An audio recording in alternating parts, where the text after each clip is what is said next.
Maio 4, lendo a história de Deus, segundo Samuel 11, Davi e Batseba. Na primavera, época em que os reis saíam para a guerra, Davi enviou para a batalha Joabe com os seus oficiais e todo o exército de Israel. Eles derrotaram os amonitas e cercaram Rabá. Davi, porém, permaneceu em Jerusalém. Uma tarde, Davi levantou-se da cama e foi passear pelo terraço do palácio. No terraço, viu uma mulher muito bonita tomando banho. Ele enviou alguém para descobrir quem era. Disseram-lhe: é Batseba, filha de Eliã e mulher de Urias, o Hitita. Então, Davi enviou mensageiros para que a trouxessem. Ela veio e ele se deitou com ela.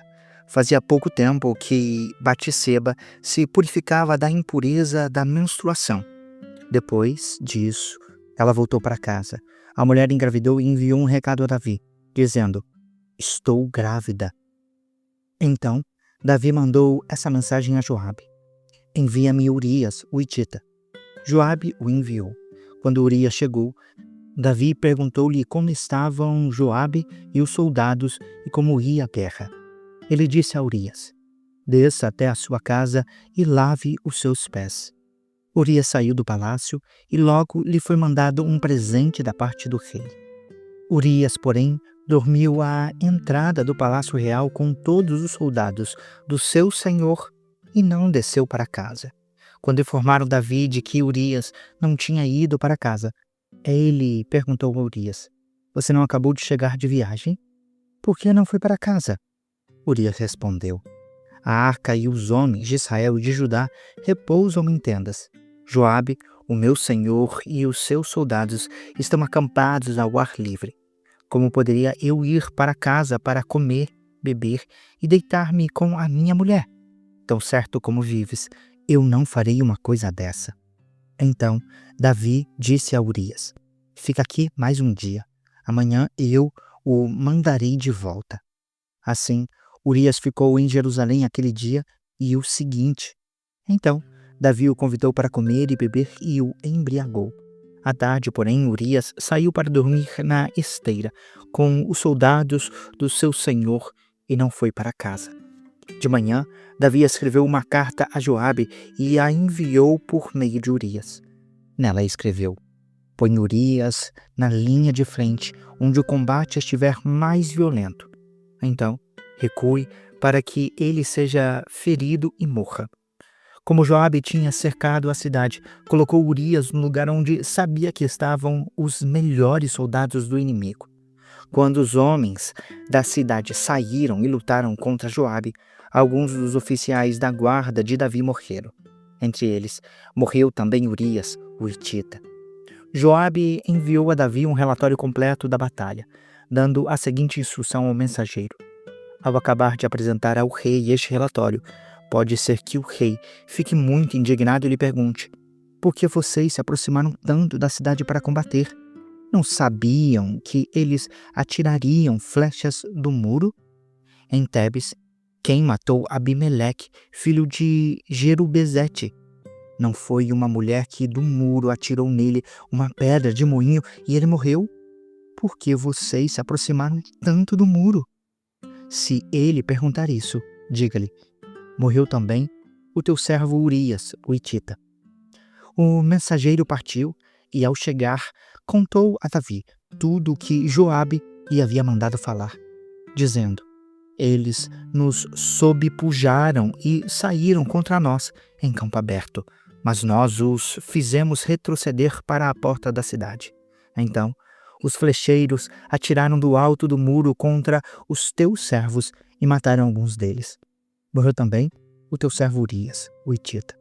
Davi, então, disse ao mensageiro: diga a Joabe, não fique preocupado com isso, pois a espada não escolhe a quem devorar. Reforce o ataque à cidade até destruí-la. Diga isso para encorajá-lo. Quando a mulher de Urias soube que o marido havia morrido, chorou por ele. Passado o luto, Davi enviou mensageiros que a trouxessem para o palácio. Ela se tornou a sua esposa e teve um filho dele.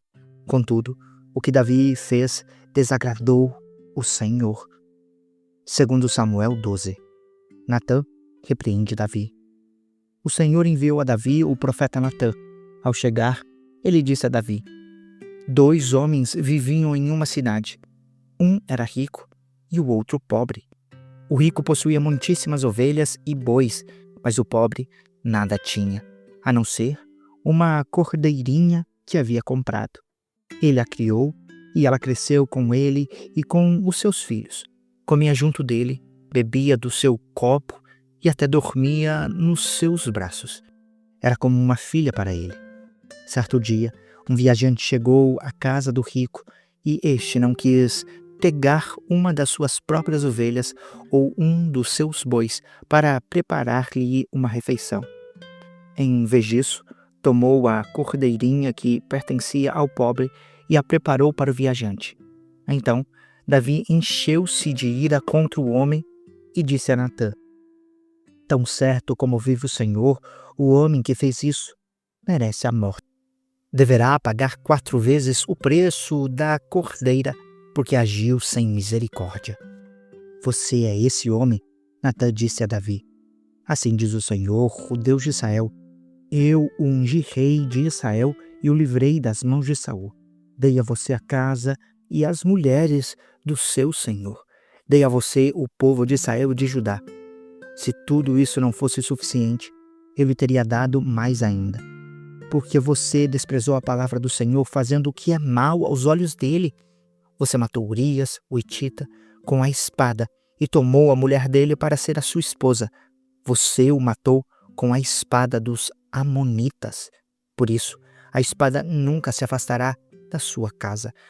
Pois você me desprezou e tomou a mulher de Urias, o Hitita, para ser a sua mulher. Assim diz o Senhor: da sua própria casa trarei desgraça sobre você. Tomarei as suas mulheres diante dos seus próprios olhos e as darei a alguém próximo de você, que se deitará com elas em plena luz do dia. Você fez isso às escondidas, mas eu o farei diante de todo Israel em plena luz do dia. Então Davi disse a Natã: pequei contra o Senhor. Natã respondeu: o Senhor perdoou o seu pecado, você não morrerá. Entretanto, uma vez que com esse ato insultou o Senhor, o seu filho que acaba de nascer morrerá. Depois que Natã foi para casa, o Senhor fez adoecer gravemente o filho que a mulher de Urias dera a Davi. Davi implorou a Deus em favor da criança. Ele jejuou e, entrando em casa, passou a noite deitado no chão.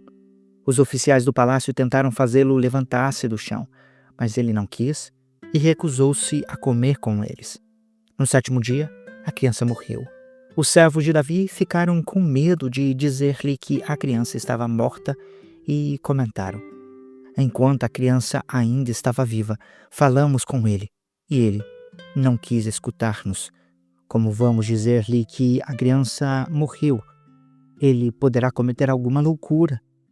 Ao perceber que os seus servos cochichavam entre si, Davi compreendeu que a criança estava morta e perguntou: a criança morreu? Sim, morreu, responderam. Então, Davi levantou-se do chão, lavou-se, perfumou-se e trocou de roupa. Depois, entrou no santuário do Senhor e o adorou. Voltando ao palácio, pediu que lhes preparassem uma refeição e comeu. Os seus servos lhe perguntaram: por que ages assim? Enquanto a criança estava viva, jejuaste e choraste. Agora, porém, que a criança está morta, te levantas e comes? Ele respondeu: enquanto a criança ainda estava viva, jejuei e chorei. Eu pensava: quem sabe? Talvez o Senhor tenha misericórdia de mim e deixe a criança viver. Mas por que deveria jejuar agora que ela morreu? Poderia eu trazê-la de volta à vida? Eu irei até ela, mas ela não voltará para mim. Depois, Davi consolou Batseba, a sua mulher, e deitou-se com ela. E ela teve um menino, a quem Davi deu o nome de Salomão. O Senhor o amou e enviou o profeta Natã com uma mensagem a Davi. Natã deu ao menino o nome de Jedidias, por causa do Senhor. Enquanto isso, Joabe atacou Rabá dos Amonitas e conquistou a fortaleza real. Feito isso, mandou mensageiros a Davi dizendo: lutei contra Rabá e apoderei-me dos seus reservatórios de água. Agora, convoca o restante do exército, cerca a cidade e conquista-a. Senão, eu terei a fama de havê-la conquistado. Então, Davi convocou todo o exército. Foi a Rabá, atacou a cidade e a conquistou. A seguir, Davi tirou a coroa do rei deles, e ela foi colocada na sua própria cabeça.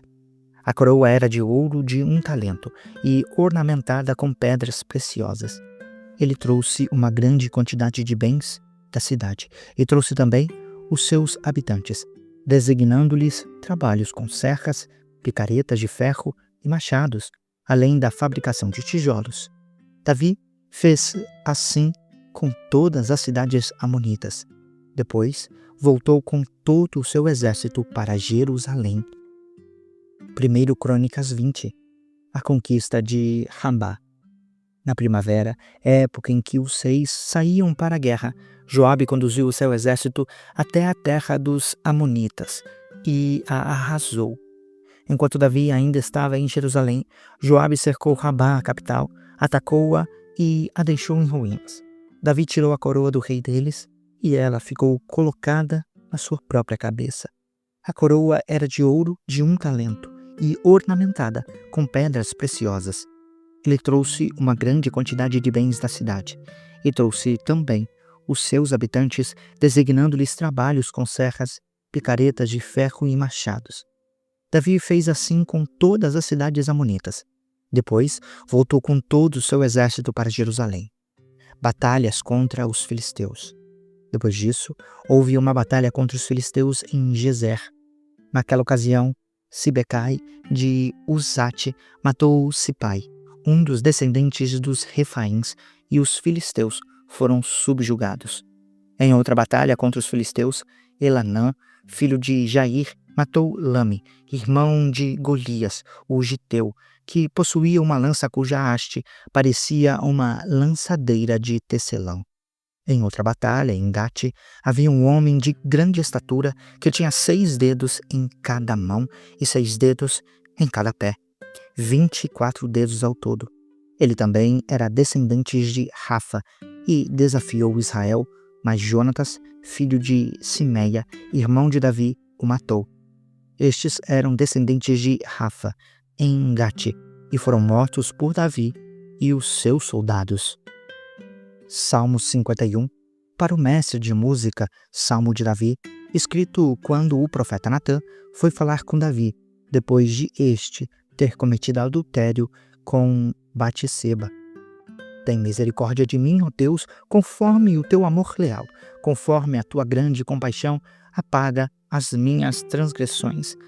Lava-me de toda a minha iniquidade e purifica-me do meu pecado, pois eu mesmo reconheço as minhas transgressões, e o meu pecado está sempre diante de mim.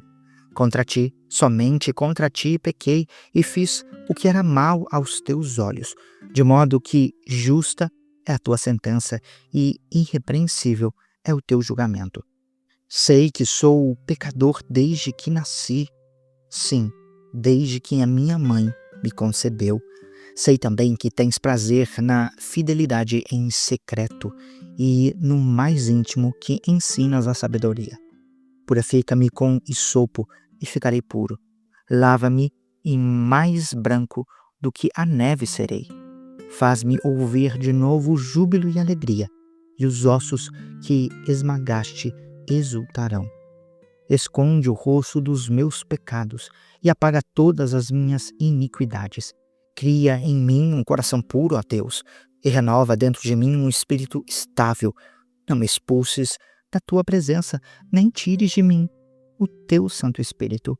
Devolve-me a alegria da tua salvação e sustenta-me com um espírito pronto a obedecer. Então, ensinarei os teus caminhos aos transgressores, para que os pecadores se voltem para ti. Livra-me da culpa dos crimes de sangue, ó Deus, Deus da minha salvação, e a minha língua aclamará a tua justiça. Ó Senhor, dá palavras aos meus lábios, e a minha boca anunciará o teu louvor. Não tens prazer em sacrifícios, senão eu os traria, nem te agradas com holocaustos. Os sacrifícios que agradam a Deus são um espírito quebrantado, um coração quebrantado e contrito. Ó Deus, não desprezarás.